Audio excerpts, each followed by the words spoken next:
It's a privilege and a responsibility to live up to the very high expectations that people have of our school.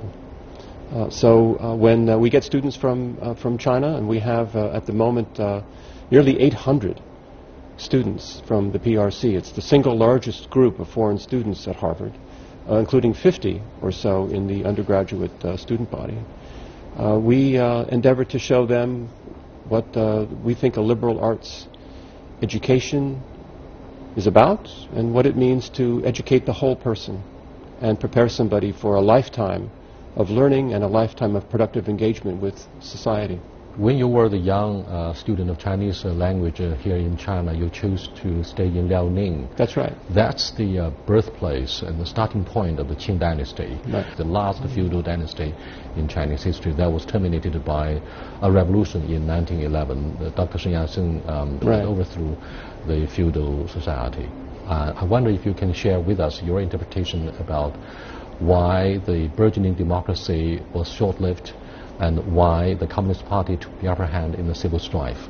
Well, I guess, given our short time here, I'll make 2 points. Mm-hmm. One is that I think that the Kuomintang remained very much focused on developments in China's cities, particularly on the East Coast. You got your point.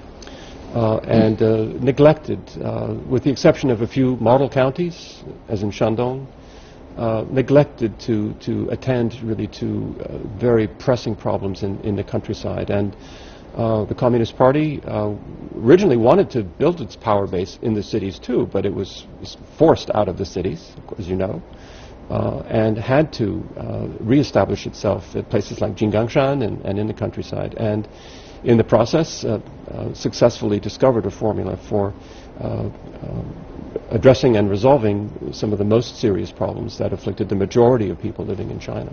So that's one part. The other thing I think that explains the failure of the Kuomintang as a ruling party in the first part of the 20th century has to be the Japanese invasion, starting in 1937.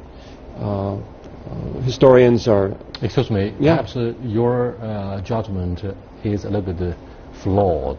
The invasion actually started from 1931, the invasion of Manchuria.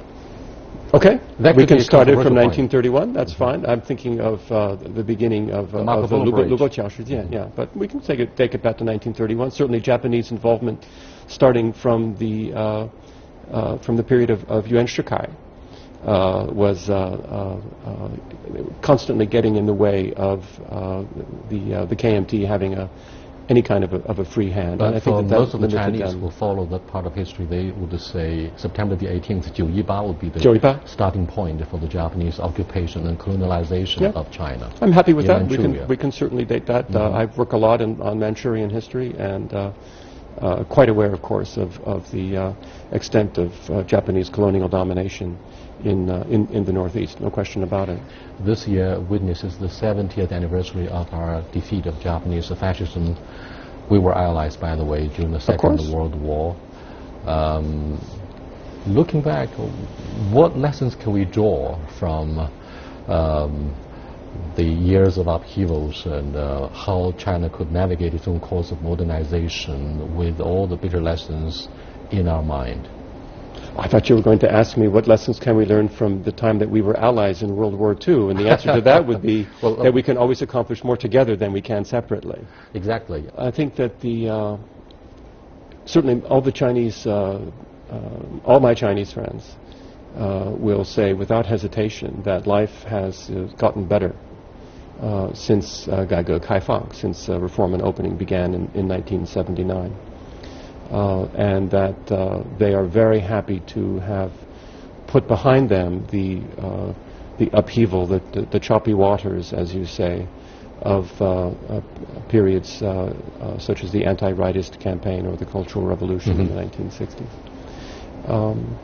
But I think that ultimately the real lesson here is that each country must find its own path to a modern identity, and that the U.S. experience in this regard is just the U.S. experience. There may be useful things